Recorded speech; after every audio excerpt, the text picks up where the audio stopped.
レッスン1、文化的規範と社会的エチケット。アンナさん、こんにちは。さまざまな国の文化的規範や社会的エチケットを理解することは非常に魅力的です。こんにちは、ジョン。もちろん、異なる文化の人々と交流するときは、これらの点を認識することが不可欠です。これにより、コミュニケーションが確実に強化され、意図しない誤解を避けることができます。はい、文化的規範や社会的エチケットは国によって、さらには同じ国の地域によっても大きく異なります。それは本当です。例えば、文化によっては、誰かの家に入る前に靴を脱ぐのが習慣になっています。絶対に、スペースへの敬意を示し、床を清潔に保ちます。他の文化では必要ないかもしれません。このような小さなジェスチャーが、さまざまな文化でどれほど大きな意味を持つのかは興味深いことです。間違いなく。もう一つは、適切な挨拶の仕方です。ハンドシェイクは多くの西洋文化で一般的ですが、文化によっては、お辞儀やチークキスの方が適切な場合もあります。それは素晴らしい点です。私たちが住んでいる文化の習慣に挨拶を合わせることが大切です。絶対に。それは文化的感受性を示し、私たちが彼らの伝統を尊重し、大切にしていることを示しています。これらの文化的規範を学び、それに適応するには時間がかかることは理解できます。はい、そうです。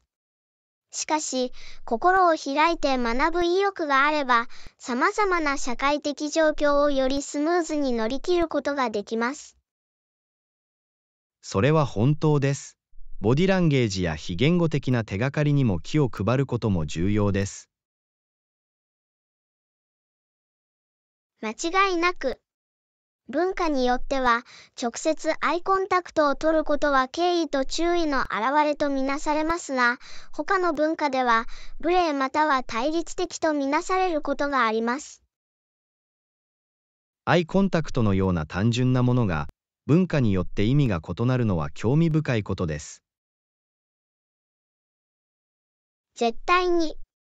だからこそ、新しい場所を訪れる際には、リサーチを行い、地元の人々の行動を観察することが重要です。そうすれば、それに応じて行動を適応させ、今いる国の文化的規範を尊重することができます。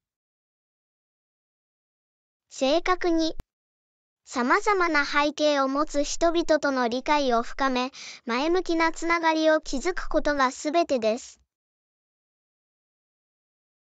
完全に同意します。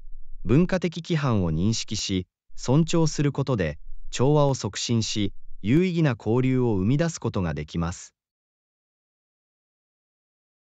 間違いなく。これは継続的な学習プロセスですが、文化的なギャップを埋め、より強固な関係を築く努力をする価値はあります。これらの洞察を共有していただきありがとうございます。貴重な会話になりました。レッスン2、旅行計画。アンナさん、こんにちは。すべての出発時間が完璧なので、必ず確認します。こんにちは、ジョン。それはいい考えだ。旅行を計画するときは、必ず出発時刻を再確認することが重要です。絶対に。私は経験から、飛行機に乗り遅れることは多くのストレスと不便を引き起こす可能性があることを学びました。間違いなく。保安検査とチェックインに十分な時間をとって空港に到着することが重要です。それは本当です。私は大抵出発予定時刻の少なくとも2時間前に到着することを目指しています。これは国際線では経験則としておすすめ。国内線の場合、通常は1から1時間半で十分です。それは知っておくと良いことです。次の旅行を計画するときは、そのことを心に留めておきます。もう一つの重要な側面はパッキングです。何を持っていく必要があるか考えたことはありますか？はい、旅行に必要な必需品のリストを作り始めました。整理整頓にはうってつけの方法です。リストを作成しておくと、重要なことを忘れないようにするのに役立ちます。絶対に。また、目的地の天気予報をチェックして、適切な服を用意します。それは賢いやり方だ。着心地の良い服装をして、様々な気象条件に備えることが重要です。また、パスポートや必要なビザなど、すべての旅行書類を整理しておきます。素晴らしい。土壇場でのトラブルを避けるため、必要な書類をすべて用意しておくことが重要です。また、訪問先の国の現地の習慣や文化的規範についても調べます。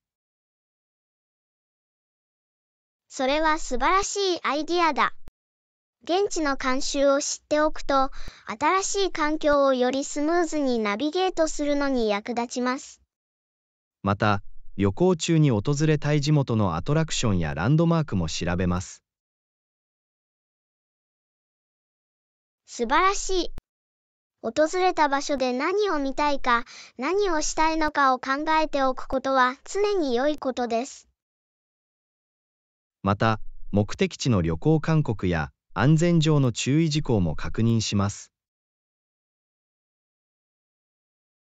それは責任あるアプローチです。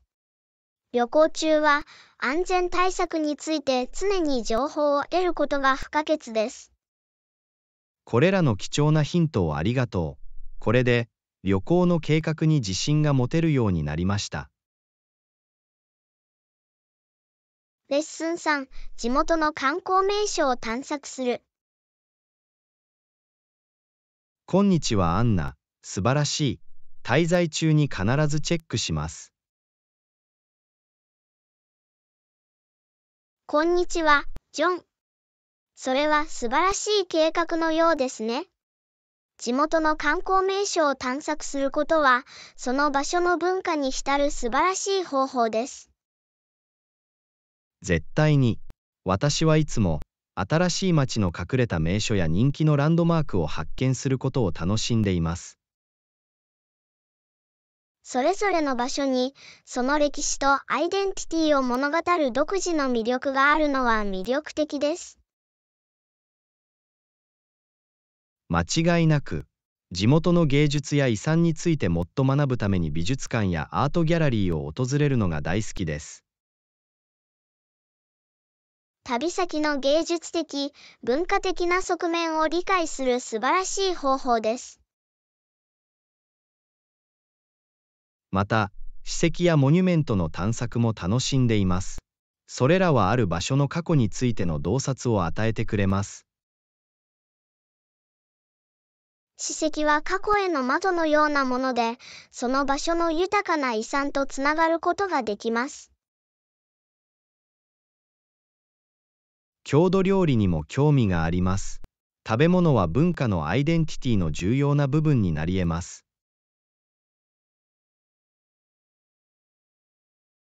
絶対に。地元の料理や味を試すことは、新しい場所を体験する美味しい方法です。訪問中は、本格的なレストランや屋台を必ずチェックします。それは素晴らしいアイディアだ。お住まいの地域の特製料理を試すことをお忘れなく。それは絶対に心に留めておくよ。地元の美味しい料理に舌鼓を打つのはワクワクするよ。もう一つ興味深いのは、地元の音楽と舞台芸術のシーンです。それは本当です。コンサート、ライブパフォーマンス、さらには伝統的なダンスショーに参加することは、とても魅力的です。その場所の芸術的才能や文化的表現を理解する素晴らしい方法です。アウトドアアクティビティやネイチャースポットも調べます。公園、庭園、ハイキングコースを散策すると気分がリフレッシュできます。自然の中で過ごす時間は若返り、目的地について異なる視点を与えてくれます。思い出に残る瞬間も必ずカメラで撮ります。写真撮影は自分の体験を記録し、他の人と共有するのに最適な方法です。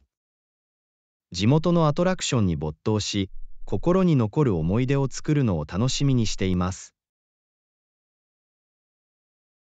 それが精神です。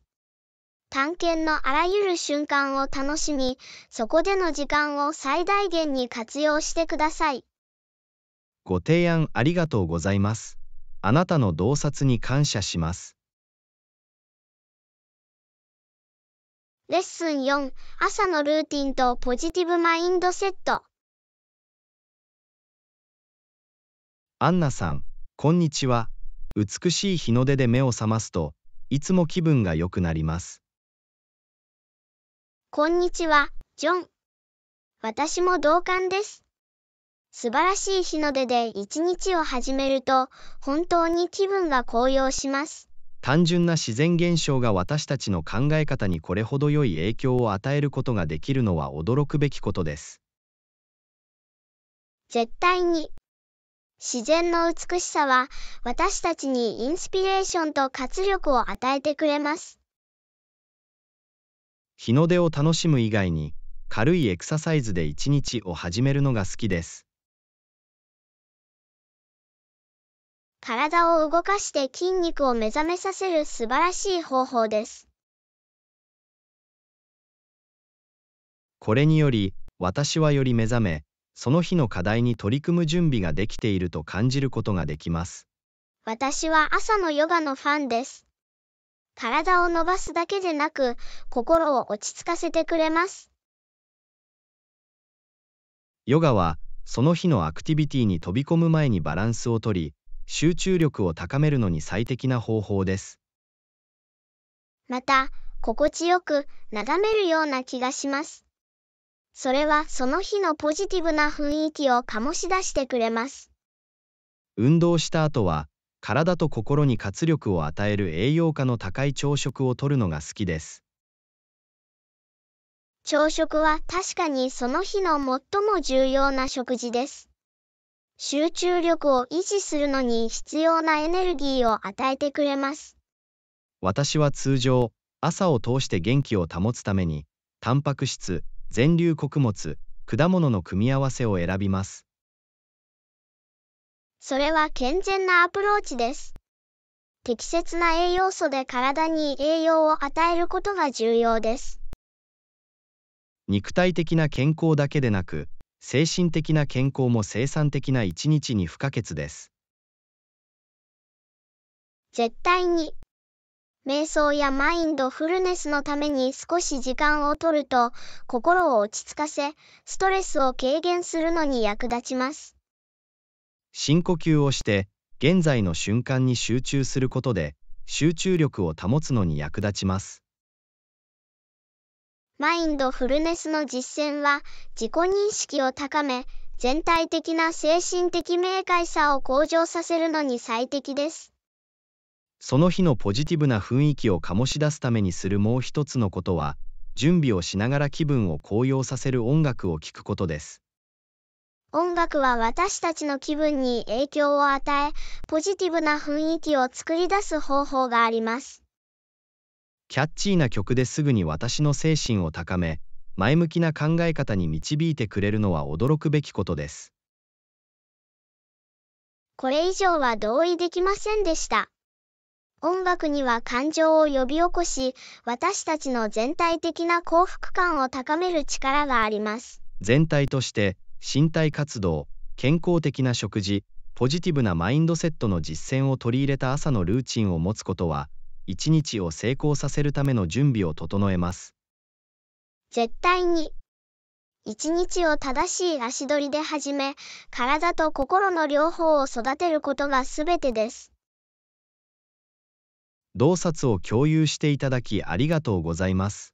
朝を最大限に活用する方法について意見を交換するのはいつも刺激的です。レッスン5、目標設定とフィットネスのモチベーション。アンナさん、こんにちは。自分で特定のフィットネス目標を設定したことがありますか？こんにちは、ジョン。はい。モチベーションを維持し、進捗状況を追跡するには、具体的な目標を設定することが重要です。それは本当です。明確な目標を設定することで、私たちは集中力を保ち、その達成に向けて取り組むことができます。絶対に。それは私たちに努力すべき何かを与えてくれ、フィットネスの旅を順調に進め続けてくれます。短期目標と長期目標の両方を設定することで、モチベーションを維持できることが分かりました。それは素晴らしいアプローチです。短期目標は目先の目標であり、長期目標は長期的に見てモチベーションを維持します。まさに、短期的な目標は腕立て伏せの回数を増やしたり、1マイル余分に走ったりすることなどです。また、長期的な目標としては、マラソンを完走することや、特定の体重や体組成に到達することなどがあります。目標を現実的で達成可能なものにすることが重要です。そうすれば、落胆することがなくなります。絶対に。途中で小さなマイルストーンを設定することで、モチベーションを維持し、進歩を祝うことができます。モチベーションを保つのに役立つもう一つのことは、ワークアウト仲間を見つけることです。ワークアウト仲間がいることは非常に有益です。説明責任の要素も加わり、エクササイズがより楽しくなります。旅を分かち合える人、あなたを後押ししてくれる人、サポートしてくれる人がいるのは素晴らしいことです。私も同感です。友達と一緒に運動することで、ワークアウトがもっと楽しくなるだけでなく、健全な競技の機会にもなります。さらに、ワークアウト仲間がいると、一貫性を保ち、フィットネスルーチンに取り組むことができます。誰かがあなたを応援し、あなたに責任を持たせていると、モチベーションを保ちやすくなります。また、物事を面白く保ち、退屈しないように、ワークアウトを変えることも役に立ちます。それは素晴らしい戦略です。様々なエクササイズやアクティビティを試すことで、ルーチンを新鮮に保ち、様々な筋肉群に挑戦できます。筋力トレーニング、有酸素運動、柔軟性のエクササイズをルーチンに取り入れて、いろいろなことをミックスするのが好きです。多様性は私たちを夢中にさせるだけでなく、バランスの取れたフィットネスレベルを達成するのにも役立ちます。自分の体の声に耳を傾け、必要に応じて休息を取ることが重要です。休息と回復は、怪我を防ぎ、体が修復して強くなるために不可欠です。絶対に、休息日は、運動日そのものと同じくらい重要です。全体として、具体的な目標を設定し、ワークアウト仲間を見つけることは、モチベーションを維持し、フィットネスの旅に専念するのに役立ちます。これ以上は同意できませんでした。重要なのは、自分たちにとってうまくいくものを見つけ、私たちの取り組みに一貫性を保つことです。レッスン6、コラボレーションと期限の遵守。アンナさん、こんにちは。私たちの目標を達成する上で、コラボレーションがいかに有益であるかを考えてきました。こんにちは、ジョン。私も同感です。他の人と協力することで、新鮮な視点が得られ、成果を高めることができます。コラボレーションがいかに革新的なアイデアやソリューションにつながるかは驚くべきことです。絶対に。知識とスキルを集めれば、個人でできる以上のことを成し遂げることができます。他の人から学び、視野を広げることができるので、コラボレーションを楽しんでいます。他の人とコラボレーションすることで、私たちは様々な考え方に触れ、個人的にも職業的にも成長することができます。共同作業を行う際には、明確なコミュニケーションを確立し、期待値を設定することが重要です。明確なコミュニケーションにより、全員が同じ認識を持ち、それぞれの役割と責任を理解できます。コラボレーションするときは、全員の意見や貢献を尊重することが重要です。敬意を払うことで、ポジティブでインクルーシブな環境が作られ、誰もが価値を感じ、最善を尽くそうという意欲が高まります。締め切りへの対応は、コラボレーションのもう一つの重要な側面です。それらを効果的に管理するにはどうすればよいでしょうか。締め切りに間に合わせるには、優れた時間管理と優先順位付けのスキルが必要です。大きなタスクをそれぞれの期限を設定して管理しやすい小さなタスクに分割すると便利です。それは素晴らしい戦略です。タスクを細分化することで負担が軽減され、取り組みやすくなります。また、生産性向上ツールやテクニックを活用して整理整頓を保ち、タスクをタイムリーに完了できるようにしています。生産性向上ツールはゲームチェンジャーになり得ます。それらは私たちが集中力を保ち、進捗状況を効果的に追跡するのに役立ちます。期日の遵守に影響する可能性のある潜在的な障害や課題に積極的に対処することが重要です。積極的に行動することで、潜在的な障害を予測して解決策を見つけることができ、スムーズなワークフローが保証されます。チームメンバーや利害関係者とのコミュニケーションは、常に足並みを揃え、期日に関する期待に応えるために不可欠です。定期的なコミュニケーションにより、全員が進捗状況、潜在的な遅延、必要な調整を確実に把握できます。私も同感です。オープンで透明なコミュニケーションは、信頼を築き、協力的な環境を育むのに役立ちます。コラボレーションを行う際には、予期しない変化が生じる可能性があるため、柔軟で順応性があることも重要です。柔軟性があることで、プロジェクト全体の期限に間に合わせながら、計画や優先順位を調整することができます。全体としてチームワークを成功させ、プロジェクトを完了させるには、コラボレーションと効果的な期限管理が不可欠です。これ以上は同意できませんでした。コラボレーションは私たちの一番良いところを引き出し、一緒に素晴らしい結果を達成するのに役立ちます。レッスン7、経費の整理と予算。アンナさん、こんにちは。経費の管理に関しては、領収書を記録していますか？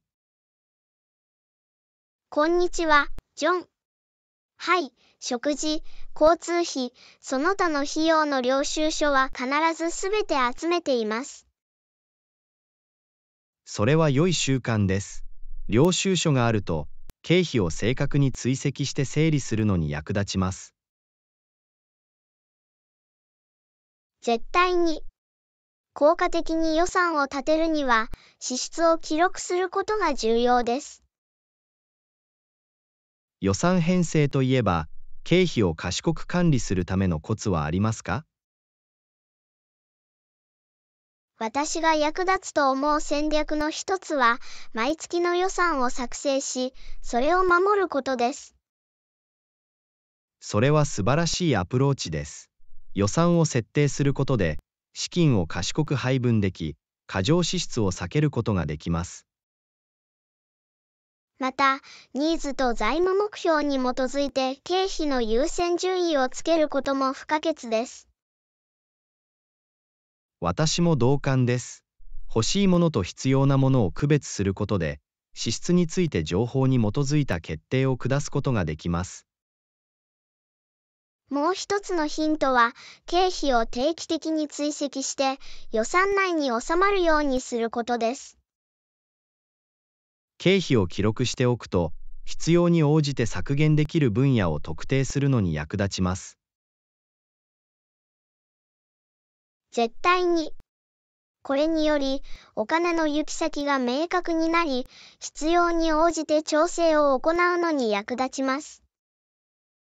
人生を楽しみながらお金を節約するための戦略はありますか？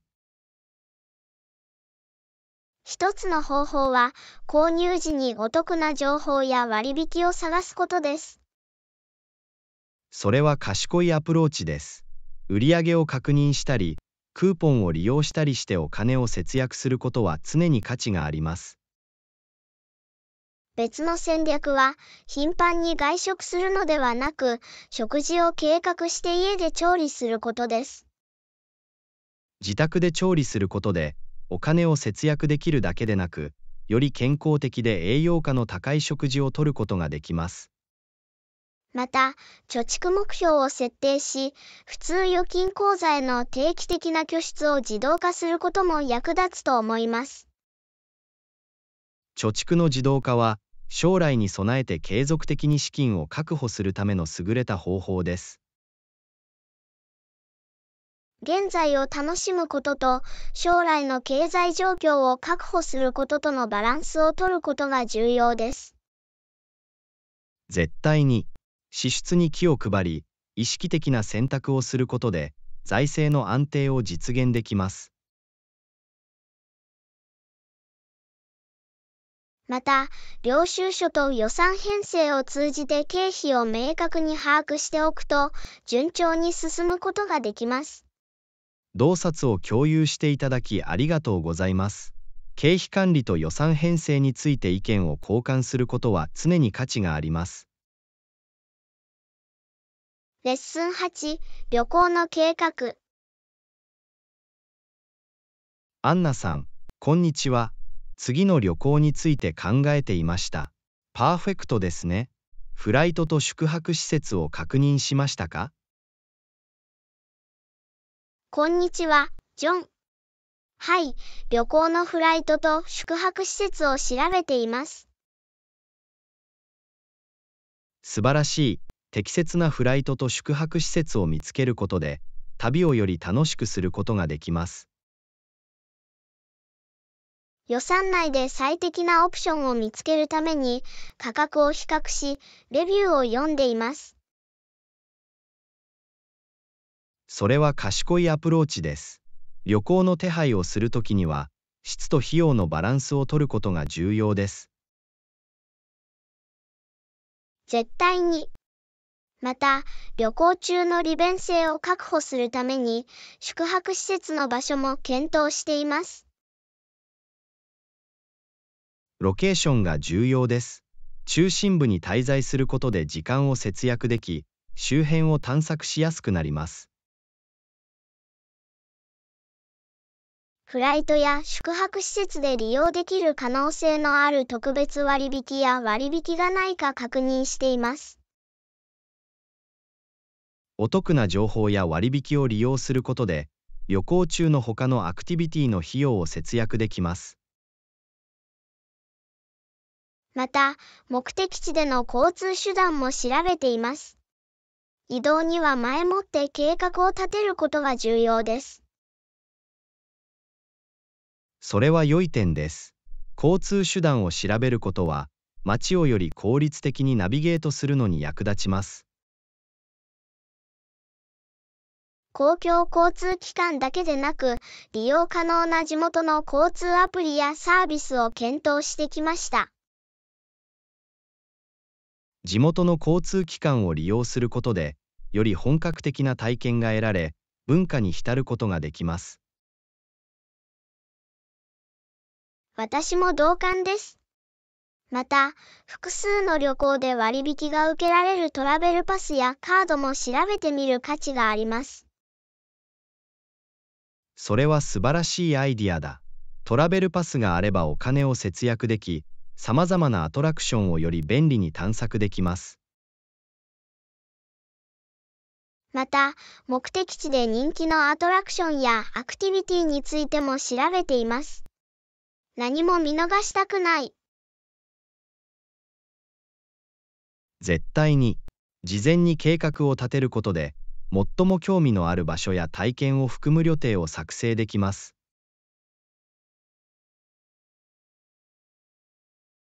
目的地の入国要件や必要書類について読んでいます。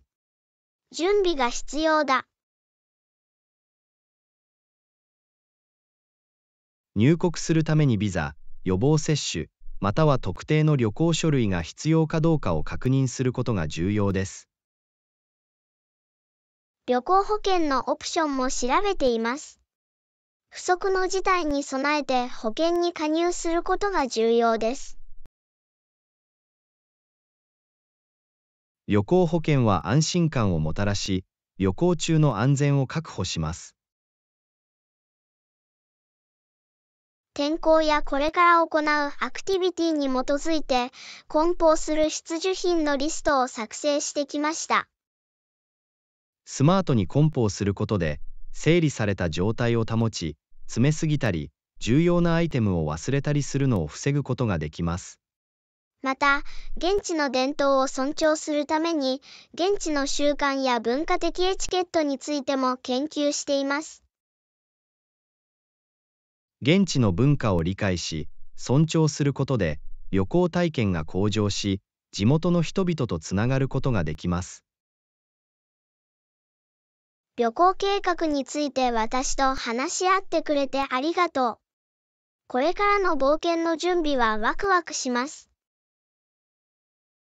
どういたしまして。同じ考えでいてくれて嬉しいよ。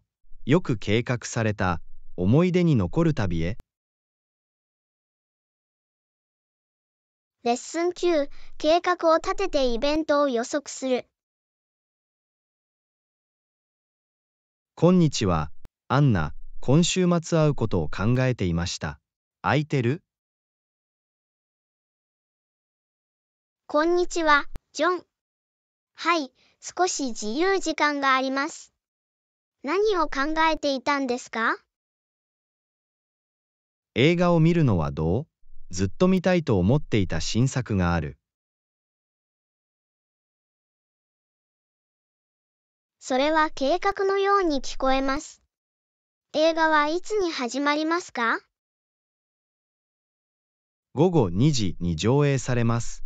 それでうまくいきますか？パーフェクトだね。カレンダーに記入しておきます。どこの劇場に行くの？ダウンタウンの方に行きましょう。それは私たち2人にとってより近いです。素晴らしい。そこで会おう。その映画のレビューは確認した？はい、調べてみましたが、レビューはかなり好意的です。良さそうですね。ワクワクしています。私はいつもあなたと一緒に映画を見るのを楽しんでいます。同様に、経験を共有し、後で話し合うのはいつも楽しいです。ところで、近くにオープンした新しいカフェについて聞いたことがありますか？いいえ、していません。それについてもっと教えて。ザ・ブリューヘブンと呼ばれています。様々なブレンドのコーヒーと美味しいペストリーが揃っています。それは魅力的に聞こえます。映画の前にそこでコーヒーを飲みませんか？それは素晴らしいアイディアだ。コーヒーを飲みながらおしゃべりできるよ。楽しみです。午後1時頃にカフェで待ち合わせ、劇場に行きましょう。計画のように聞こえます。午後1時にザ・ブリューヘブンで会いましょう。パーフェクト。そこに行くよ。映画鑑賞とコーヒータイムが待ちきれません。私もです。素晴らしい週末になるよ。また近いうちにお会いしましょう。じゃあまたね。会うまで気をつけてね。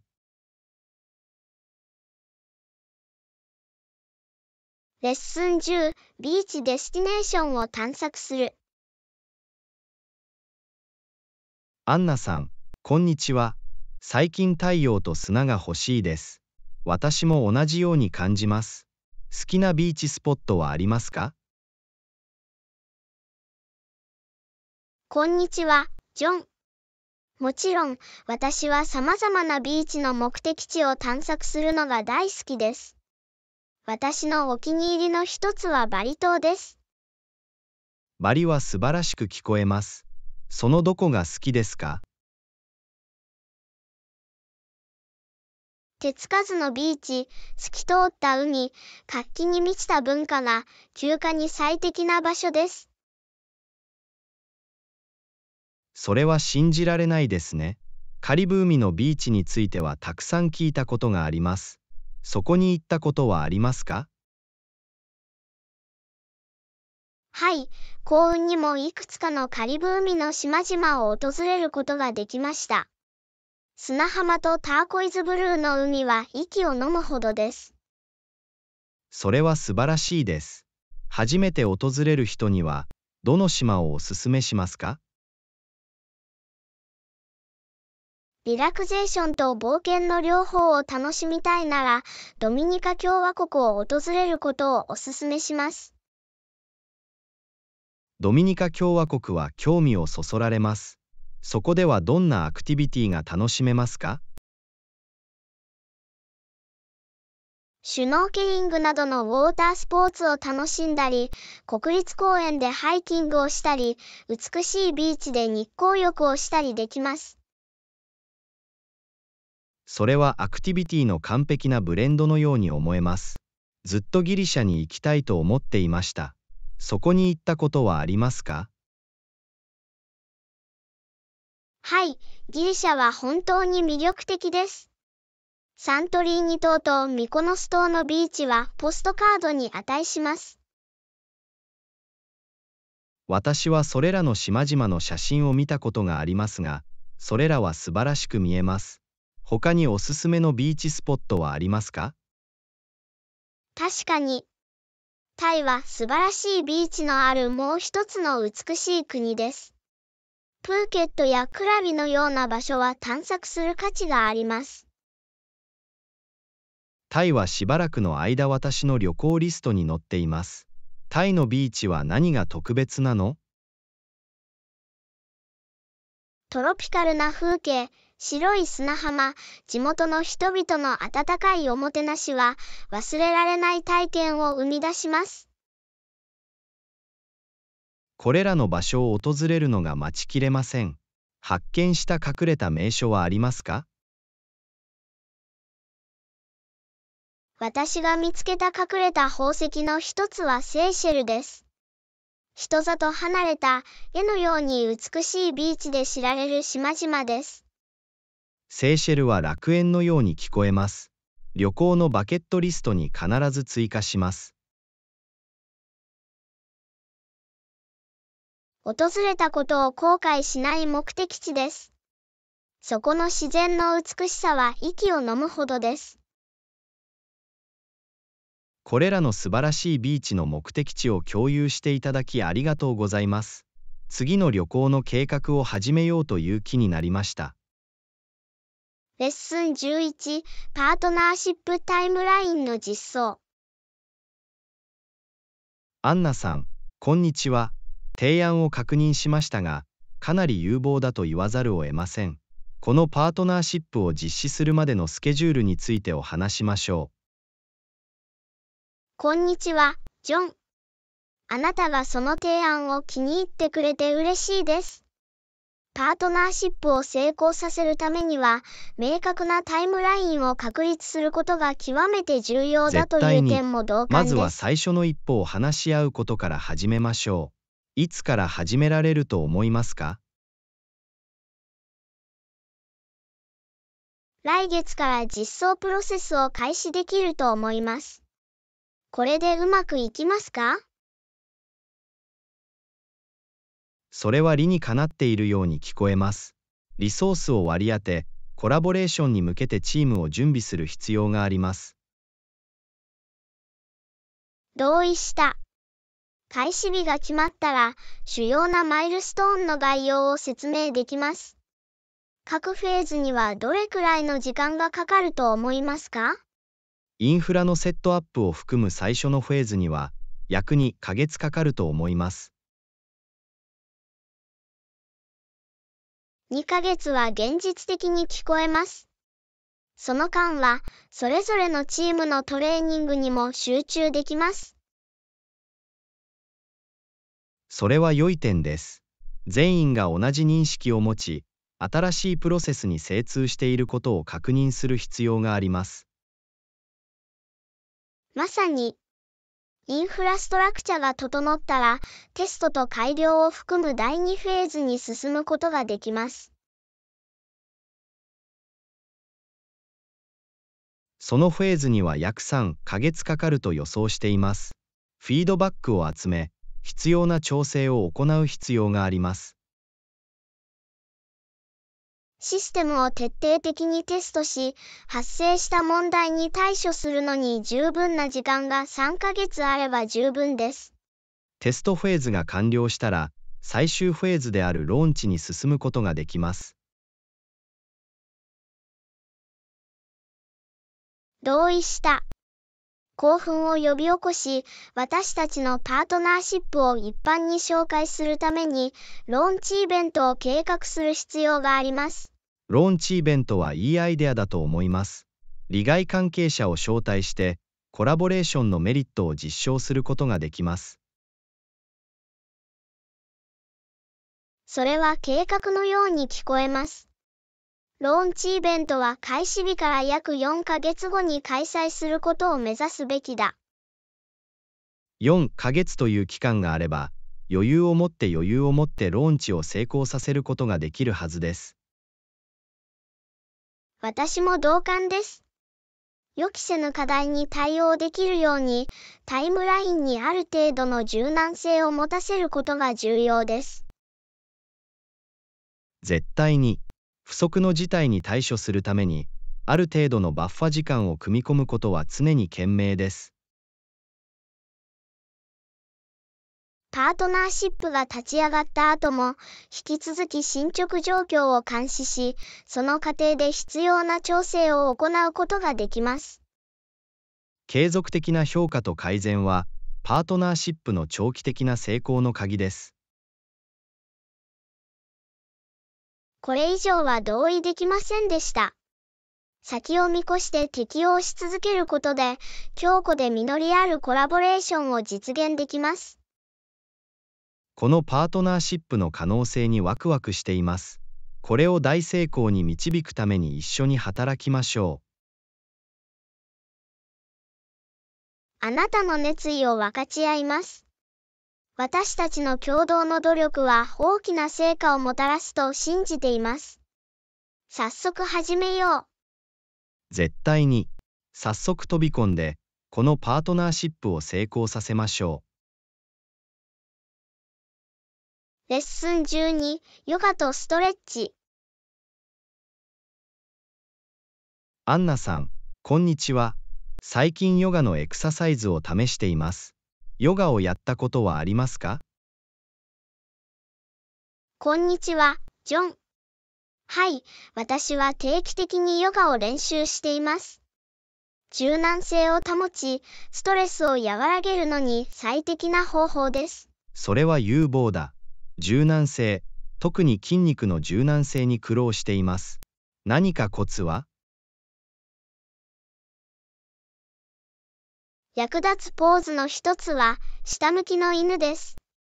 筋肉、特にハムストリングとふくらはぎをよく伸ばします。それは面白そうですね。下向きの犬のポーズはどうやってするの？手と膝から始めて、腰を持ち上げて、体を逆に V 字型にします。やってみるよ。他にも筋肉のストレッチにおすすめのポーズはありますか？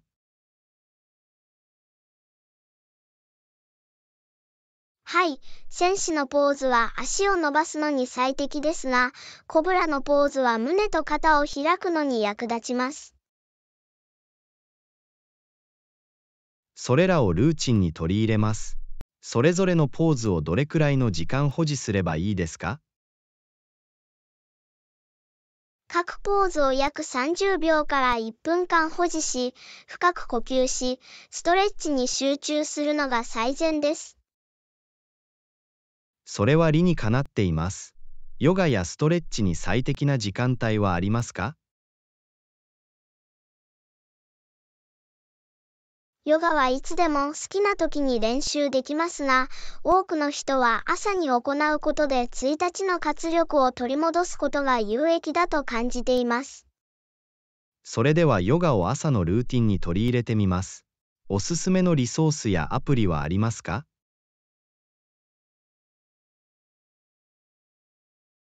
オンラインで利用できる素晴らしいリソースはたくさんあり、ヨガスタジオやダウンドッグなどのアプリでは、あらゆるレベルのガイド付きヨガクラスを提供しています。確認してみます。私のような初心者に他に何かアドバイスはありますか？体の声に耳を傾け、無理にポーズを取らないようにしてください。チャレンジと快適さのバランスを取ることが大切です。それは良いアドバイスです。そのことは心に留めておくよ。知識を共有していただきありがとうございます。どういたしまして。手伝えてよかった。ヨガは心身ともに良い素晴らしい練習です。ヨガの旅を始めて、その利点を直接体験できることにワクワクしています。改めて、ありがとうございます。レッスン13、競合戦略の分析。アンナさん、こんにちは。競合他社の戦略を注意深く見てきました。彼らについてどう思いますか？こんにちは、ジョン。競合他社について常に情報を得ることは重要です。これまでにどのような発見がありましたか？そうですね。彼らはオンラインでの存在感を高め、パーソナライズされた顧客体験を提供することに注力しているようです。それは面白い。こうした戦略を自社のビジネスモデルに組み込むことを検討すべきだ。私も同感です。彼らが変化する市場動向にどのように適応しているかを見るのは有望です。絶対に。私たちは競争力を維持し、提供内容を継続的に改善する必要があります。まさに、彼らの戦略を分析することで、差別化できる分野を特定できます。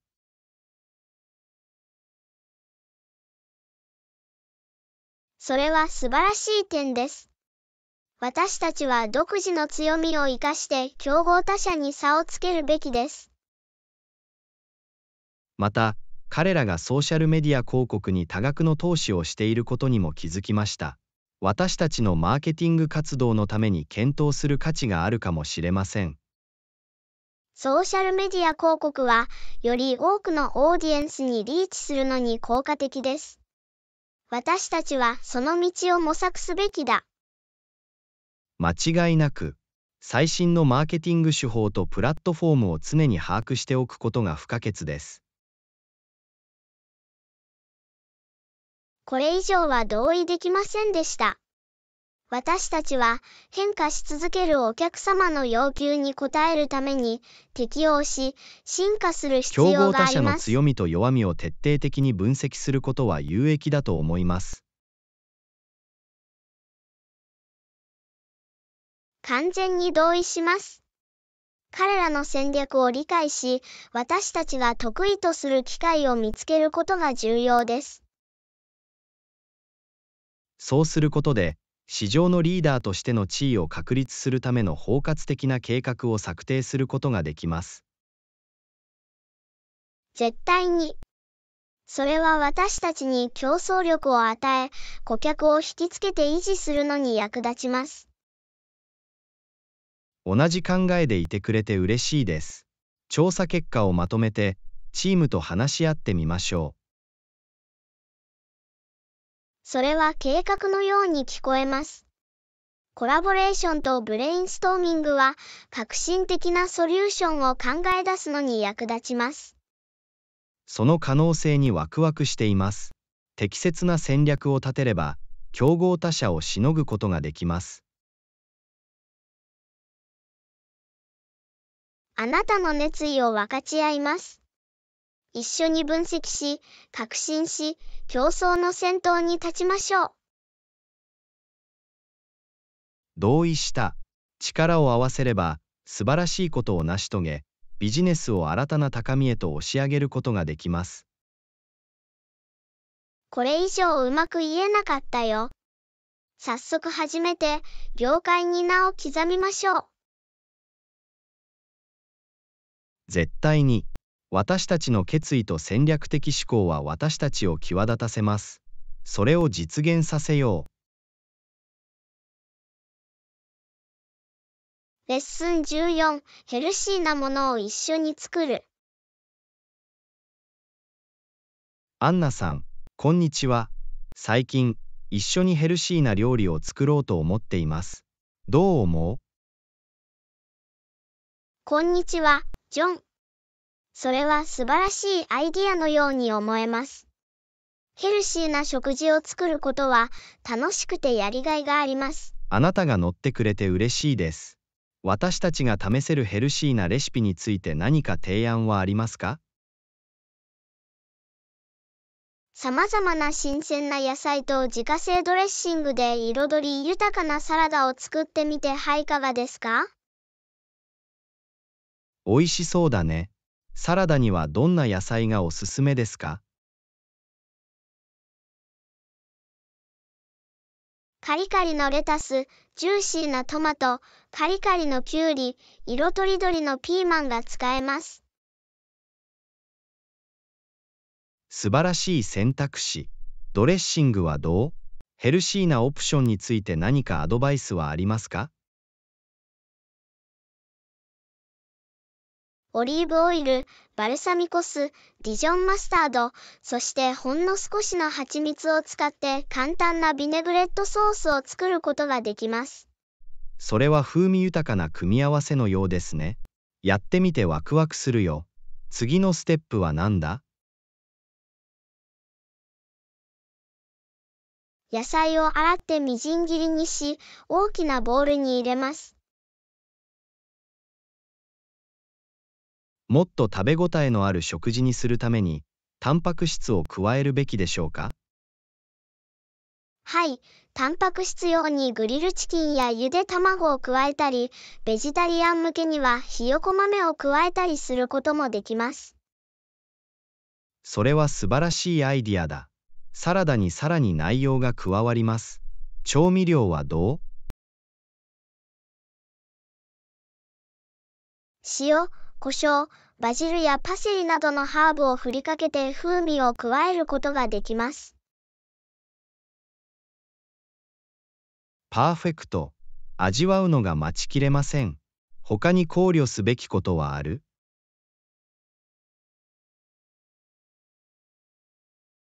また、アボカドスライスやトーストナッツなどの健康的な脂肪も必ず含める必要があります。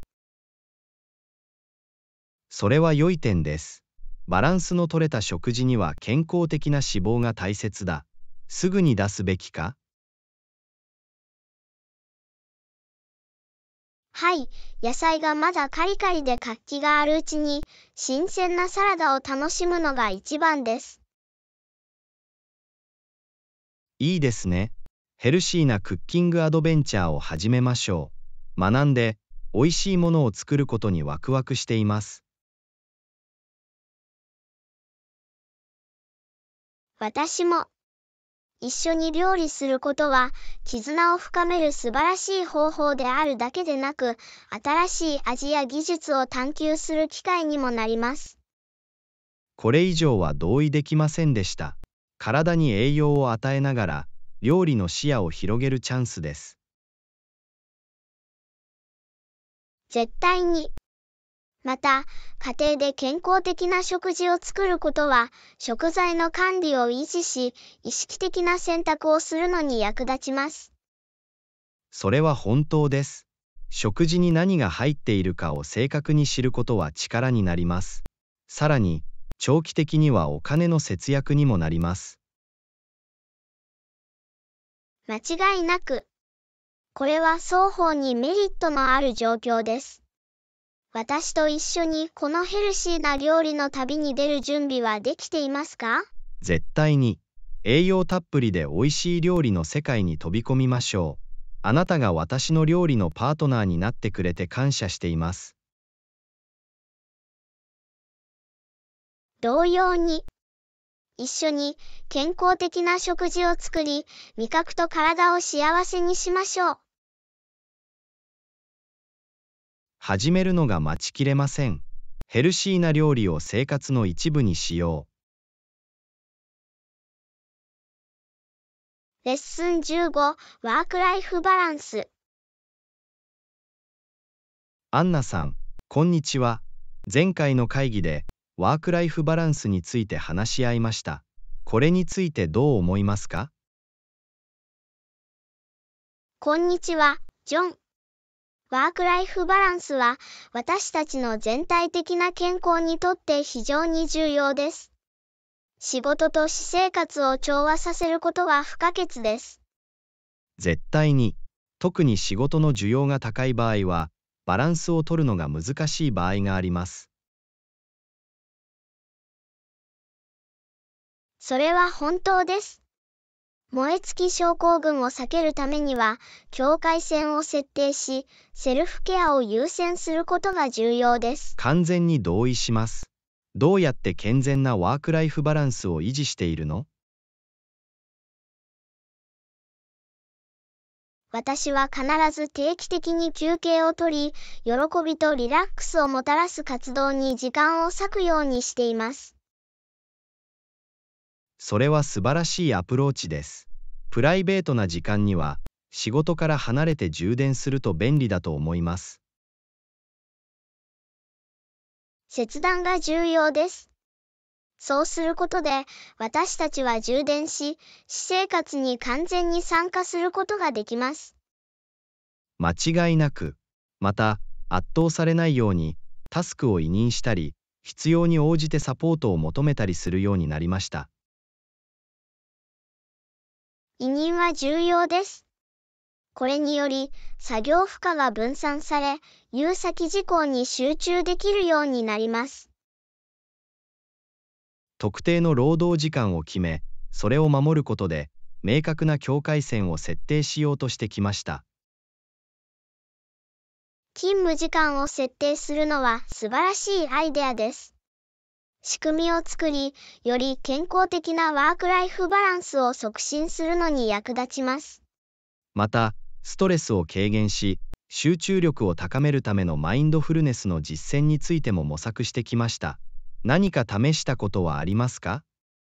はい、私はマインドフルネス瞑想を実践しています。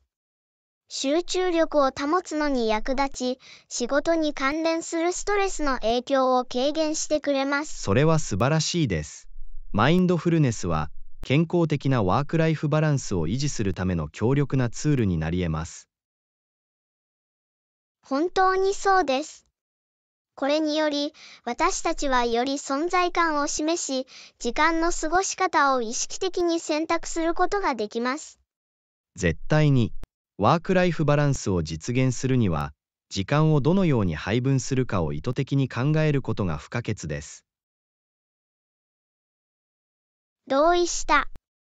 それは、私たち一人一人に合った適切なブレンドを見つけ、個人のニーズに応えることです。組織にとってワークライフバランスを促進し、支援的な文化を育むことは重要だと思います。これ以上は同意できませんでした。ワークライフバランスを重視する環境を作る上で、組織は重要な役割を果たします。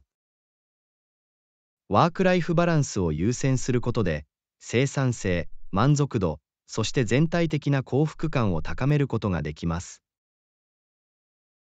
それは本当です。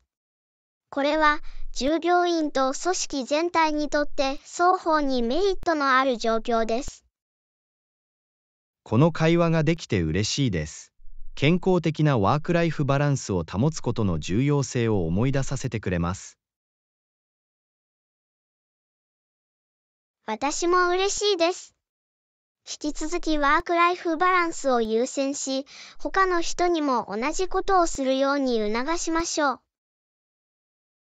絶対に、力を合わせれば、より健康的なワークライフバランスへの前向きな転換を図ることができます。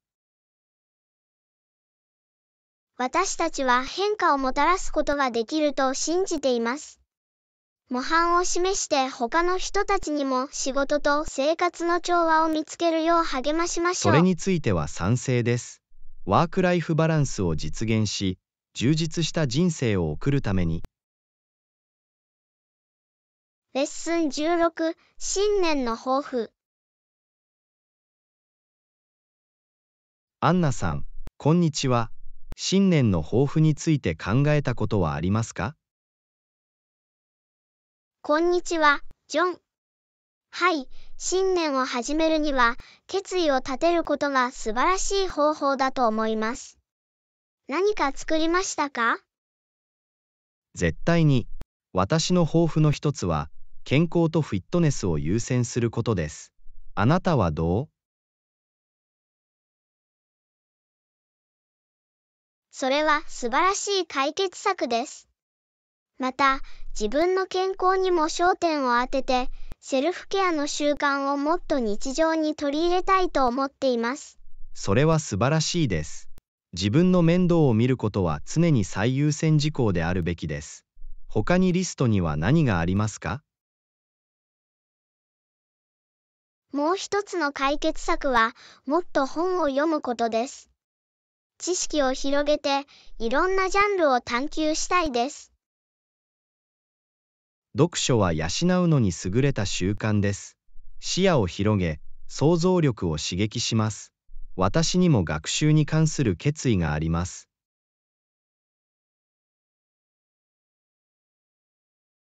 本当に、あなたの決意は？新しい言語を学びたい。それは私がずっとやりたいと思っていたことであり、今年は始めるのに最適な時期だと思います。それは素晴らしい。新しい言語を学ぶことで、新しい文化や機会への扉が開かれます。どの言語に興味がありますか？私はスペイン語に傾いている。広く使われている言語で、個人的にも職業的にも成長できると思います。面白い。スペイン語を学ぶことは間違いなくコミュニケーション能力を高めるでしょう。あなたの決意がうまくいくことを祈っています。グラシアス。ご支援に感謝します。リストには他に何か解決策はありますか？はい、一貫した瞑想の習慣を身につけたいと思っています。マインドフルネスを育み、ストレスを軽減するのに役立ちます。それは素晴らしい解決策です。毎日少し時間をとって心を落ち着かせることは、私たちの全体的な健康に大きな影響を与える可能性があります。絶対に。忙しい生活の中で安らぎと静けさの瞬間を見つけることは重要です。他に何を考えていますか？また、時間管理のスキルも向上させたいです。整理整頓と効率化を図ることで、生産性が大幅に向上することに気づきました。確かに、時間管理は重要です。これにより、私たちは日々を最大限に活用し、より効果的に目標を達成することができます。それは信じられないほどの解像度です。旅行は視野を広げ、異なる文化に触れる機会を与えてくれます。学び、成長するための素晴らしい方法です。これ以上は同意できませんでした。これが私たちの信念の抱負です。お互いを支え合い、それを実現させましょう。絶対に、力を合わせれば、前向きな変化を起こし、充実した一年を過ごすことができます。さあ、私たちの抱負を達成しましょう。